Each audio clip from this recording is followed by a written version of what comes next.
لله على السلامة. جنون الشهرة عايز ايه مننا؟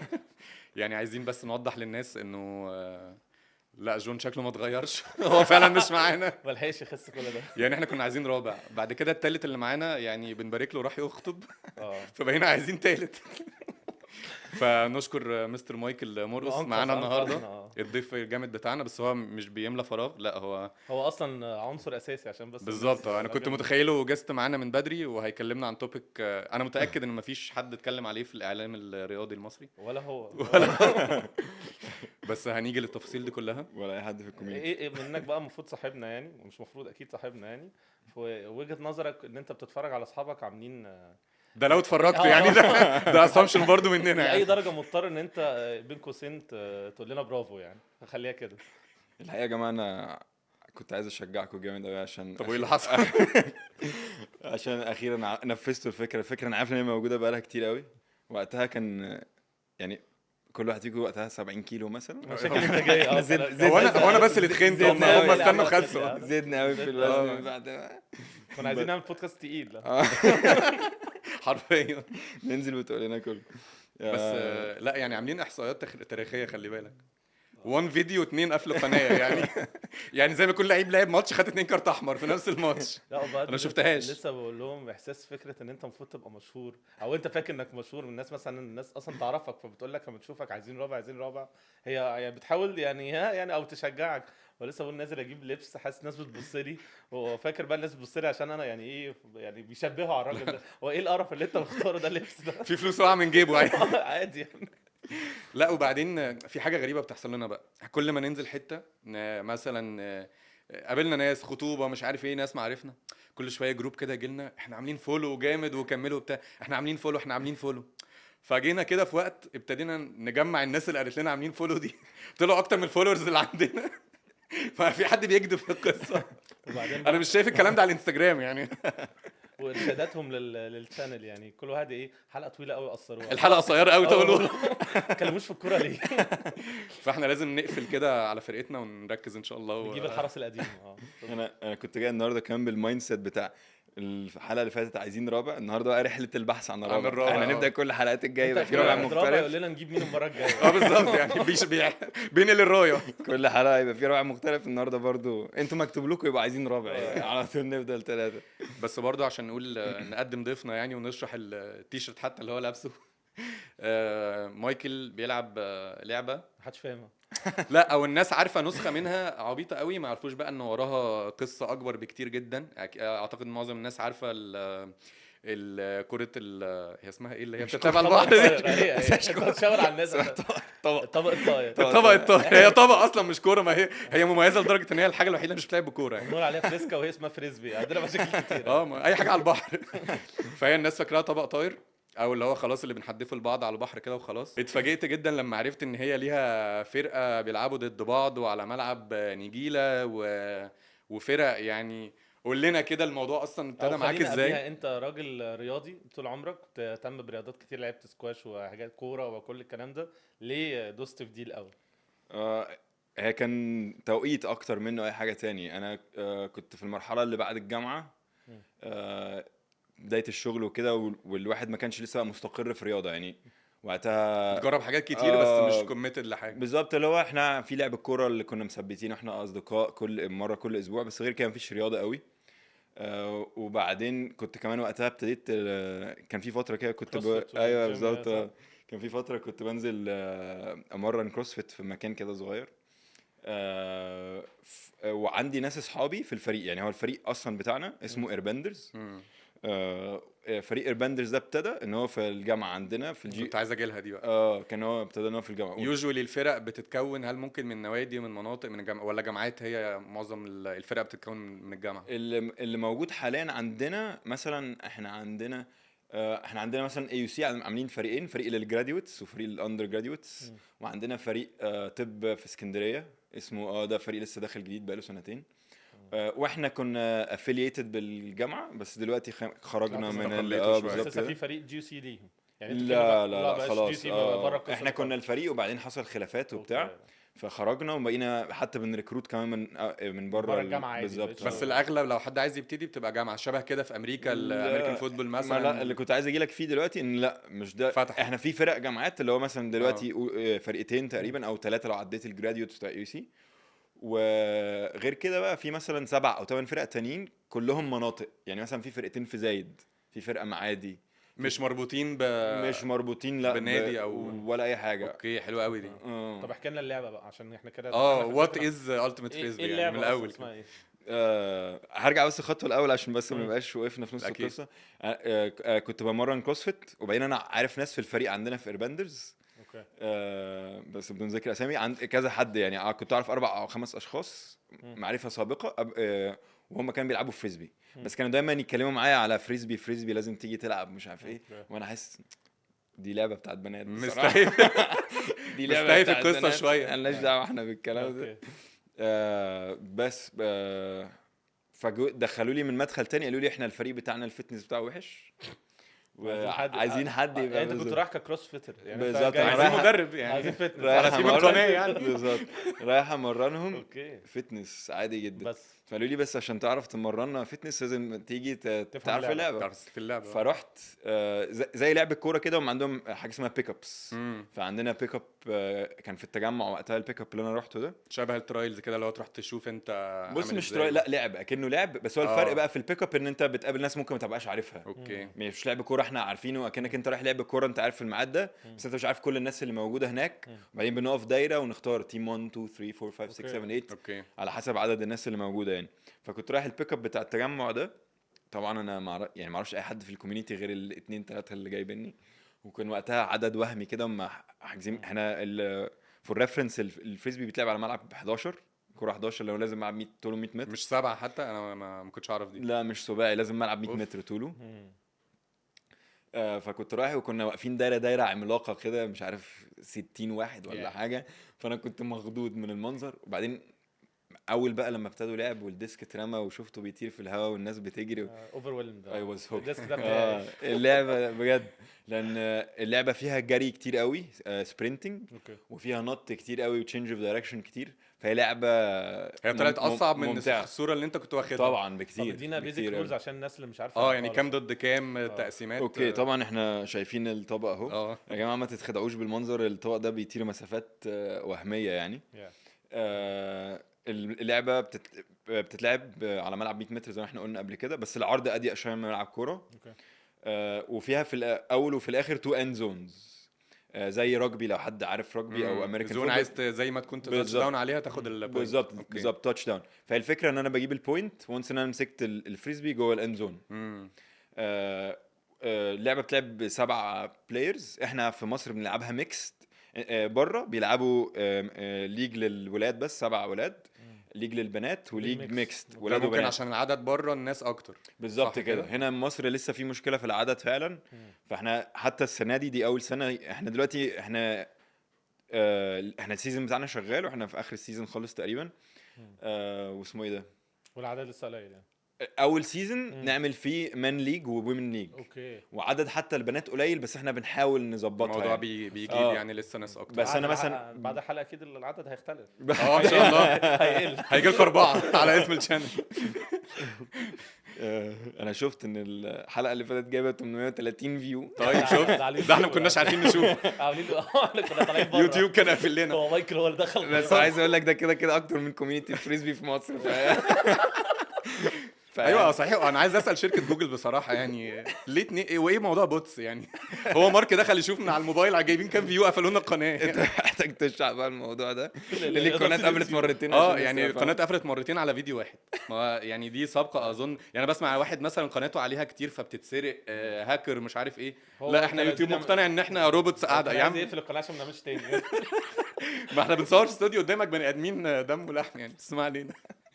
ماشي تمام. نرجع لنقطتنا. فسبعه في مصر 7 ضد 7 ومين اللي بنلعب ميكست. الريشيو بتبقى 4 اولاد و3 بنات. دي متثبته مش اللي هو يعني في رول كده. بس يعني ال 90% اوف ذا تايم انت بتلعب 4 بنات سوري 4 اولاد و3 بنات اوكي. ضد بعض. هي اللعبه عشان ما فيهاش احتكاك فتمام عادي ان يبقى اولاد بوينت وبنات في نفس الوقت. ازاي؟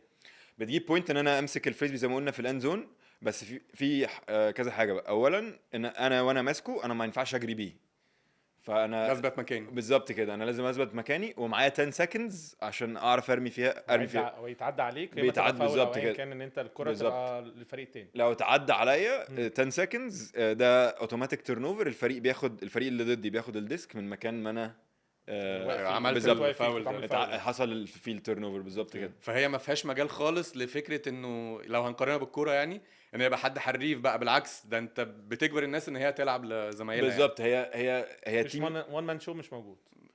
الى ولا حد في شوية؟ الى حد ما طبعا الديفرنسز طبعا زي الجيم في حد سكيلفل زياده في الرمي، بس هي أكيد لعبه في لذيذه ان انت لا انت لازم تعتمد على التيم ميتس آه. بتوعك، انت لوحدك مش عشان هتعرف هتشيل حاجه لوحده. التيم بالظبط. اللي هيكسب حلو. التيم اللي عنده فرايتي من اللعيبه كويسين، مش واحد بس جامد. وعنده لعيبه بتكومبلمنت ايتش اذر، عارف أوكي. يولف اللعيبه كلها ان هي تبقى بتستفيد حد من بعض. بيرمي كويس، حد سريع، حد اوكي. تعالى نفاست اوفر كده شويه. انت دلوقتي الدوري في الجامعه ده اول احتكاك حقيقي بتيمز، صح كده؟ جامعات في ليها فرق، وده انا وقت بتاع- لما انا دخلت الفريق ده كان الوقت اللي حصل فيه مشاكل بين الفريق وكده، فكنا ابتدينا نتمرن بره يعني. مم. فريق اي سي هو الوحيد اللي يتمرن جوه كامبس الجامعه، اوكي. مم. بس طبعا. بقيه الفرق بتتمرن بقيه الفرق بس صدقني لا محترمين موت يعني. لا محترمين انا عارف. احسن تحيه للكل. اصلا اول يوم رحت يو سي كنت فاكر ده كومباوند او قريه سياحيه. معلش يعني جاي من الصعيد بقى فلقيت بول بقى وتراكات عارفين الصعيدي في الجامعه الامريكيه. حرفيا. لا بس بنحيي كل اصحابنا بتوع اي سي. ما عندناش صحاب رئيس. لا انت عندك ان شاء الله بعد عندي. الحلقه إن شاء يبقى الله. في ما انا رحت. بس طب انا كان في سؤال برضو شاغلني، ان انت حد مش اللي هو رايح الجيم دي علشان ما كانش جامد في الحاجات التانية، لا يعني كان عندك فيزيك دوست في كروسفيت. انا فاكر برضو سكواش، كنت حتى مع مثلا مع العيله ومع اصحابك وبتاع كنت بتلعب سكواش في فتره كده، كنت بتنزل كل اسبوع. كوره طبعا عارفينك يعني، لا كنت دايس حاجات كتير. وبالعكس الحته الفيزيكال عندك والستامينا والكلام ده كان موجود. فانا استغربت ساعتها، ما كنتش برضو فاهم اللعبه قوي، كنت فاكرها في الاول زي ما انت بتقول مش حتى لو مش بناتي بس اللي هي ايه لو كونتاكت. فاستغربت ان انت دوست فيها، يعني ممكن نتخيل ناس كتير تدوس فيها بس انت عندك حته الفيزيكال والاستامينا والكلام ده قويه. فهل هي اصلا لعبه ديماندنج في الحته دي؟ وهسالك سؤال تاني بعدها، بس هل هي كفيزيكال ليها متطلبات برضو انت مش لاي حد يعني؟ اولا شكرا على الكونفرنس الجميله دي. ما انا كنت باخد كتف اصلي كنت. هي لعبه فيزيكلي ديماندنج بس بشكل تاني يعني. هي مم. مش زي الكوره اللي هو انا هخش كتف في كتف كتف وفي وضرب وبتاع. بالظبط. بس هي فيزيكلي ديماندنج من ناحيه ان انا بسبرنت تقريبا وقت كبير قوي من الجيم. يعني هو انا قلت ان الجيم بيتلعب 7 و7، بس هو انت عاده السكواد بتاعك بيبقى ما بين 20 و 25 بلايرز. اوكي. هي لعبه زي الهاندبول انت بتصاب فيها آه. كتير يعني. لان هي فيها اصابات. وفيها اصابات. احنا في سنه من السنين كان عندنا 4 اي سي ال في نفس الوقت ساتر في يا رب. الفريق. عايزين دكتور. كلم طبيب الزمالك. لا فيها اصابات طب إيه؟ الحته بتاعت الحته بتاعت هل هي شبه الكوميونتي لما طلع بتاع الدوج بول؟ يعني كان في فتره كده كان في بيك دوج بول وتيمز ابتدى كل الناس كانت بتلعب فجاه ابتدى يبقى في اتحاد وكده. فهل القصه دي في الاير بندرز شبهها ولا؟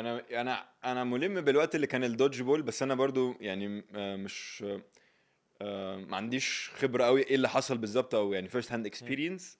بس اللذيذ في كوميونتي الفيسبي ان انت بتخش هما they're welcoming النيو كومرز، بس في نفس الوقت في ناس هناك موجوده بقى لها 10 سنين و12 سنه. يعني هناك الناس يعني بتحب اللي اللعبه ابتدوا القصة. فعلا بالظبط كده.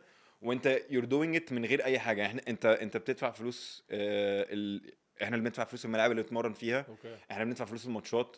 احنا في فرق في اسكندريه، في 3 فرق في اسكندريه، فانت بتسافر تلعب ماتشات في اسكندريه. ده انت كله ده انت بتموله. وفي ناس كمان بياخدوا خطوه كمان زياده وبيلعبوا تورنمنتس بره تورنمنتس في الحته بتاعت الميدل ايست وافريكا. انا فاكر انت سافرت كذا مره. انا سافرت كذا مره، وفي ناس كمان سافرت يوروب تلعب. يعني الكوميونتي بتحب اللعبه عشان كده. فرق الليفل عامل ايه؟ يعني مثلا ما لعبتوا بره كده في ناس كوقت ممكن يكون لعبوا اكتر منكم او ممكن يبقى اقل، بس هم ممكن يكون في يعني تريننج اكتر او هم مركزين فوكسنج اكتر. هو نفس فرق كبير ولا مش قوي؟ انا بحس ان هو نفس الفرق اللي انت هتلاقيه في الكوره يعني. انا من اللي انا شفته في الكوميونتي احنا عندنا السكيل سيتس ان انت تبقى عارف تكمبيت، بس احنا ما عندناش النظام وما عندناش التكتيكال اويرنس وما عندناش قصه مصر في اي رياضه للاسف يعني للاسف. بس احنا عندنا لعيبه ذكيه جدا، وعندنا لعيبه شغاله على نفسها، وعندنا لعيبه اثليتيك جدا. بس هو عشان ما دي لاك الاورجنايزيشن اللي موجوده بره عندهم فكر وعندهم يعني ممنهج، فكر ممنهج، وتلاقي طريقه تمرين وكده. طب فنفس انت الديفرنس يعني. كسفريه او كتورنمنت في سفريه كانت انهي احلى، اللي مثلا الحاجات اللي في الخليج وكده العربيه، ولا الحاجات بتاعت افريقيا؟ انا سافرت تورنمنت واحده بس في افريقيا، اه. انا انبسطت فيها اكتر من تورنمنتس الخليج، بس ما نقدرش يعني كمستوى تورنمنتس الخليج في فاريشن كبير. يعني انت رحت قابلت الفرق اللي هي مثلا معموله بقالها سنه، فحتى مش عارفين يرموا الديسك حاطين لبعض، بعض. لان هو الموضوع مش سهل زي ما الناس فاكره. وفي ناس تانية مستواها عالي جدا، وبيتمرنوا شغالين على نفسهم على مستوى فظيع. دول برضه مم. تحت بند اماتيرز ولا بروز؟ انا بتكلم على الدوره دي. آه، برو كنادي، في نادي، لا في ما انتيتي فيش، معين؟ لا لا لا لا كله للاسف شبهنا كفكره. كل المنطقه صح ما فيش كده؟ حد فيها برو، لا اوكي. للاسف. عشان الامكانيات مش موجوده، بس اوكي. قصدي سكيل سيتس في ناس شاطره جدا افريقيا يعني. بقى لما رحت. انا كنت افريقيا عايز اسال بقى حاجه بالذات في الحته دي. هو دايما مثلا لو منتخب كوره مش عارف فريق زمالك اهلي مش عارف ايه، دايما بيروح طبعا بيبقى مدعوم اللي هو نازل في اوتيل، احسن اوتيل في البلد، في امن في بتاع. فانت بتقول ان انت كل حاجه سيلف فاندد، فهل مثلا حصل اي حاجه ان هو في السفريه كان في اي ريسكات، بما انك مش مسافر مع بعثه واتحاد والكلام خلي ده؟ بالك انت ممكن تروح البلد دي تاني. ما ان شاء الله مش خلي- بيتكلموا عربي خلي يعني، ما بالك. اعرفش بيتكلموا عربي ولا خلي بالك في بس. قصه حلوه قوي بقى، بس يعني ربنا يستر. لا لا قول ما تقلقش، واصدقائي ما معانا يبقى- اديتور يعني. اصدقائي ما الحاجات يعملوش اللي بلوك وحشه بعد. بنسيبها والحاجات الحلوه بنشيلها. في قصه طريفه جدا، بس depends who you ask يعني. حصلت في اخر تورنمنت سافرناها برضو بدون ذكر اسماء، عشان فعلا ممكن نروح البلد دي تاني. على فكره ده مش هيتذاع على CBC عادي يعني. احنا يوتيوب يعني. بس مثلا احنا رحنا بلد في افريقيا، وهي الامن بشكل عام في بلاد افريقيا مش من الحاجات يعني دايما النصيحه اللي هو مختلف، خليها مختلف، بالظبط خليها مختلف. مختلف. ستايلهم مختلف في دا- الامن، دايما في الامن والامان. دايما النصيحه عندهم ان انت على الساعه، يعني لما تبدا الدنيا في أوقات تلاقي معينة الساعه مش 8 مرحب بيها بالليل، إن أي حد ينزل. بالظبط ولا هم. بالظبط كده، بالظبط كده. مش عارف ابدا الحكايه من اول برسبكتيف. أنا توترت على فكرة. هبدا من البرسبكتيف بتاعنا. انا كنت نايم الساعه يعني انا روحت نمت الساعه مثلا مش عارف 11 ولا 12، عشان تاني يوم احنا هنصحى بدري نسافر مدينه تانية تقعد ساعتين عشان نروح نعمل اكتيفيتيز هو هناك. كل ده انتوا اللي شايلينه ومنظمينه كل ودافعين؟ ده احنا كل ده احنا من جبنا. فنايم علشان احنا كان لسه مخلصين 4 ايام تورنمنت، فالواحد كان خلاص جسمه وبتنام 6 ساعات بالكتير أيوة. يعني عشان ما بين recovery ايام بسرعة. بالظبط كده. كفري صعب. فتاني يوم عندنا اكتيفيتيز، فنايم، وبعدين الساعه 2:30 صحيت بقى على الحق ده حصل حاجات مش عارف ايه. حد يعني حد دخل حد يصحاني بالظبط. اوكي. الحق الناس ده اتضربت 3 اصدقائنا آه. هم راجعين حصل لهم انسيدنت، وتعالى الحق بص ومش عارف ايه ومش عارفين نعمل ايه وبتاع. فانا صاحي اللي هو طب انا هعمل لهم ايه؟ عايزين ايه من العبد لله؟ انا ما اعرفش السفير، انا جاي لعيب في السكواد هعرف يعني. افيدهم عايزين بايه؟ حد يتضرب. يا نهار أبيض. نزلت بقى تحت لقيت منظرهم الحقيقه كان صعب جدا. يا ساتر. تعوير وكده. اه نهار للاسف. احنا اصلا هم كانوا قضينا. يتسرقوا يعني.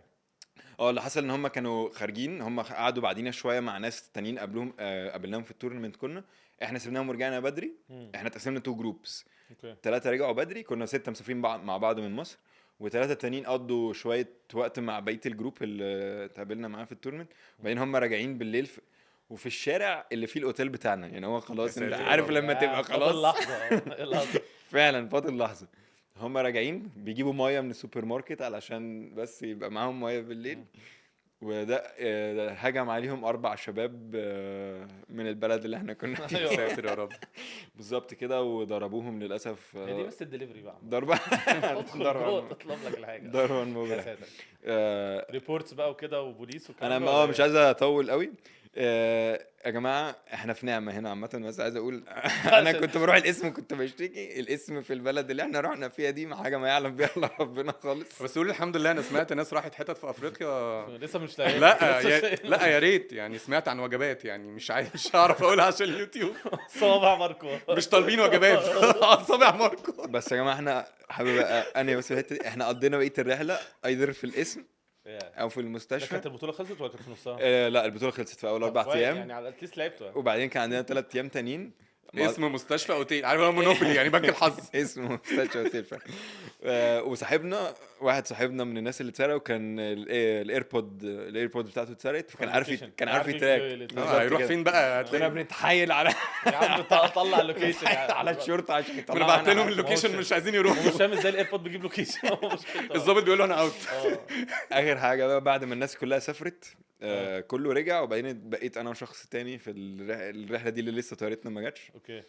فكانوا في الاسم سايبين رقمي بما ان انا اخر واحد همشي، لان انا كنت اشتريت رقم من البلد دي اوكي. وانا اخر واحد قاعد. انت عمدة المصريين اللي انا عمدة المصريين اللي هناك بالظبط كده. فخلاص يوم الرحله الصبح، يعني انا النهارده احنا أيوة. مسافرين خلاص راجعين مصر النهارده، لقيت الاسم بيكلمني بيقول لي انا الديتكتيف من الاسم الفلاني اللي انتوا عملتوا بيه المحضر يعني، عملتوا شغل هايل. وعايزك تنزل معايا للمنطقه اللي حصل فيها تدور على الراجل يعني. فقلت له يلا بينا. انت رحت قبل من الطياره فعلا؟ ايوه رحنا ياه. يوم الطياره الصبح انا كنت معاه. أنا قلت انت هتقول له شكرا انا مسافر يعني. بنحاول ندور على كاميرا صورت اصيل والله.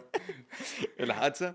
وبعدين بقى لقينا مثلا 4 محلات ولا حاجه كلهم الكاميرات بتاعتهم بتصور بتصور جوه بقى. بتصور. جايبه الشارع. المهم دخلنا حاجه خارجه من مسلسل بجد. ياه.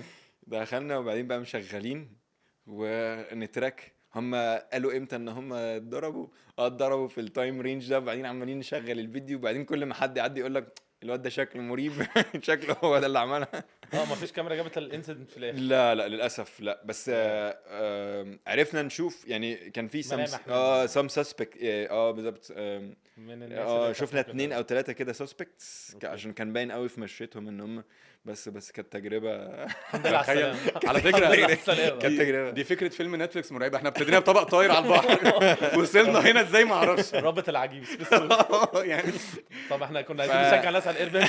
بالظبط كده. حاول بقى اللعبه في مصر يا جماعه العب في كويسه. مصر، العب في مصر. طول ما انت في التجمع انت تمام يعني. طب احنا عشان عندنا التايم بتاع السيجمنت ده، فاحنا عايزين يعني اخر حاجه مين يقدر يلعب اللعبه دي يعني؟ هل بروفايل اللعيب حد يعني. تلاتيناتي منتهي، حد عشريناتي عايز يلعب؟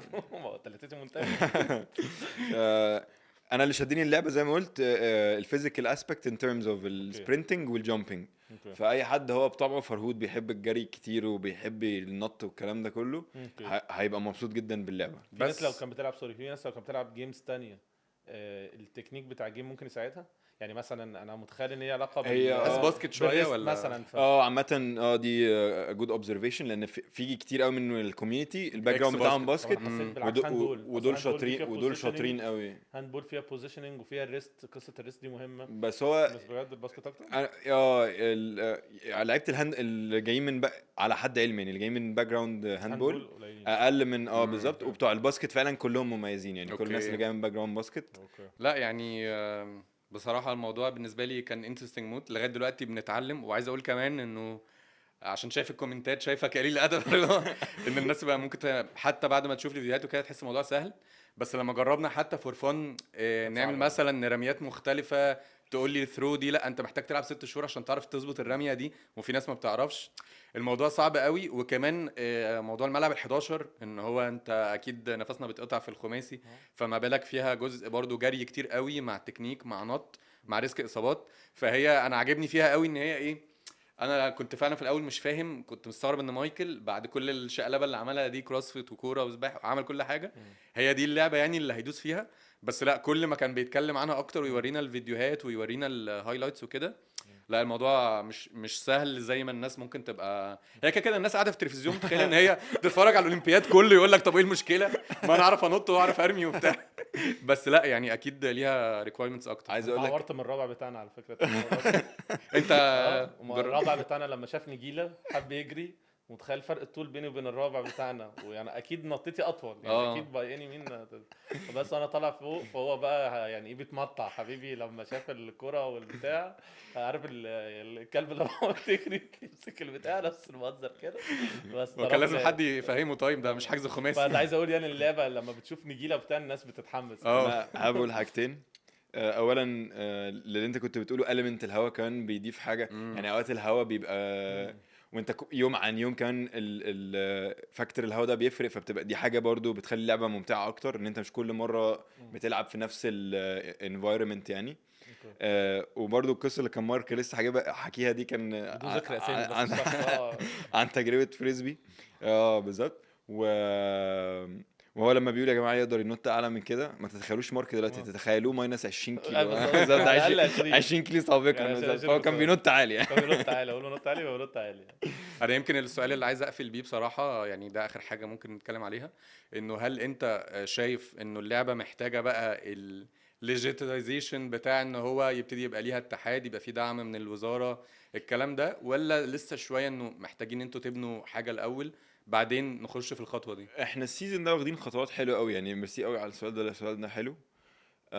احنا اوريدي عندنا اتحاد بقاله كذا سنه من قبل ما انا ابقى بلاير اصلا في الليج، بس هو اتحاد مش معترف بيه من وزاره الشباب والرياضه. السنه دي كمان بقى لينا ناشونال تيم، وهنبدا نطلع تورنمنتس، ناشونال تورنمنتس ومش وبرو تورنمنتس في الرياضه بتاعتنا الالتيميت فريسبي. بس الكلام ده كله برضو سيلف فاندد، يعني اللعيبه هي اللي بتفند. ف انا طبعا يعني احنا وي لاك سبونسرز، وطبعا وي لاك باكينج من الوزاره الشباب والرياضه. هتفرق كتير بقى تكبر طبعا الموضوع لان الكوميونتي فعلا متمسك باللعبه، وكل واحد بيعمل اقصى ما عنده عشان يبقى بنريبريزنت مصر بشكل حلو يعني. مش حلو. انا رايي كده زي الفل. بعد كده نشوفك في الملعب هننتقل بقى. اشوفك في الملعب.